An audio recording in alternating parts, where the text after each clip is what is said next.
Hello and welcome to quick tip bonus video number 8. Now if you remember in the last tip I was talking about music being a language.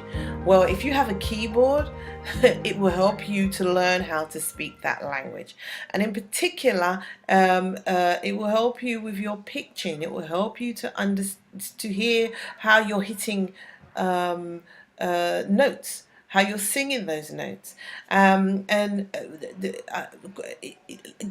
understanding the language of music, especially around scales and stuff like that, will also help you to put those pitch within context of the key, of the music. It will help you to put them in the context of the music of what you're listening to. So yeah, get a keyboard. Let it help you to find your pitch.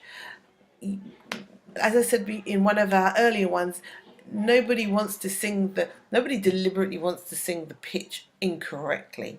They want to sing the pitch correctly because it can be distracting.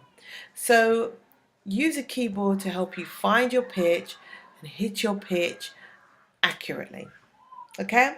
Alright, so take care and I'll see you again in quick tip number 9. You can catch me, remember, in our group, which is Vocal Tips for Worship Leaders and Worshippers on Facebook. One day I'll get it right properly. But yeah, I'll see you on the see you in quick tip 9. Take care. Bye.